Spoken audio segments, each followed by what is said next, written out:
Well, very pleased to have with us in studio one of the brand new commentators here on NRA News. You're going to get to know Dom very well, Dom Raso. Dom, thank you so much, sir, for your time. Awesome to be here, Cam. Absolutely. So, we've got several new folks who are joining the NRA News team, providing analysis and commentary on all different kinds of issues. What's your background, Dom?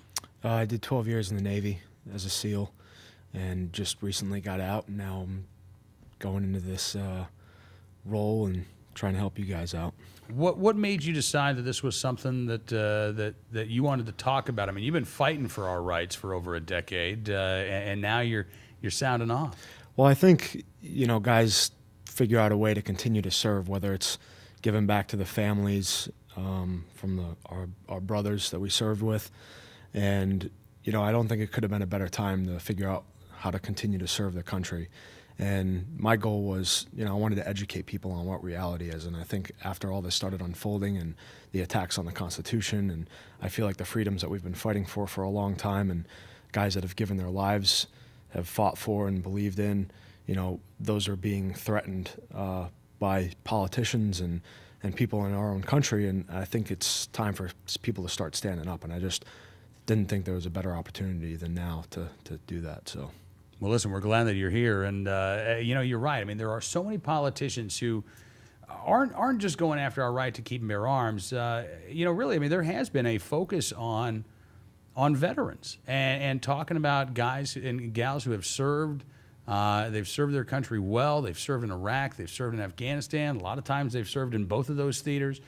They come back, and frankly, we got a lot of anti-gun politicians who are looking at our veterans as if they are monsters waiting to snap, and we have to protect Americans from these guys who've been protecting us. Yeah, I honestly think that's absolutely ridiculous. The politicians and the government and the American people have been trusting guys to go overseas and protect our freedom, protect the country. And, when these guys get out and transition, we're not all of a sudden monsters. In fact, we're well-educated, and we've got real-time and real-world experience that we'll probably be the first guys to stand up and respond to something if something does go wrong in the country and there is a threat that presents itself. I mean, I can't tell you how many Marines and Army guys and ex-Navy guys that would love to be able to be in those situations and stand up and protect the country or protect people in a threat scenario, which they've been doing their entire career, just in a different way. There was a story not long ago, a retired Marine who was a concealed carry holder in a Milwaukee suburb, driving down the road. He had gotten off of work. It was 4 o'clock in the morning. He saw a woman being kicked in the head and in the stomach. She's laying there on the ground, and her ex-boyfriend, who had been stalking her, apparently had attacked her. This guy stops his car. He hops out. He grabs his gun, because like I said, he was a right to carry holder, draws down on this guy, holds him until police arrive, saves this woman's life. We need more of those people in this world. And it's funny, I didn't hear about that in the news, or I didn't wake up with my coffee and hear about a guy that saved somebody with a weapon. And that just shows you the professionalism that this guy had. I'm sure he has prior training, and he saw a threat present itself, and he saved that woman's life. There's no doubt in my mind that he saved that woman's life. And things happen like that every single day, and we don't hear about them. And it's because they're avoided. And all the threats in this country and in this world, we've always been taught avoid, avoid, avoid. We don't want to get in an altercation if we don't have to. Mm-hmm. And I think that was one of the things where he saw that this wasn't going to be avoided. This girl is going to die if I don't do something. So good on him. Absolutely. All right, I've got to ask you while you're here. President Obama, Vice President Biden, we hear Mayor Bloomberg, all of these guys talk about banning commonly owned rifles, and they say these are battlefield weapons of war, Dom. So let me ask you, what would your reaction be if the president actually issued an order saying from now on our military will only go to war equipped with semi-automatic firearms?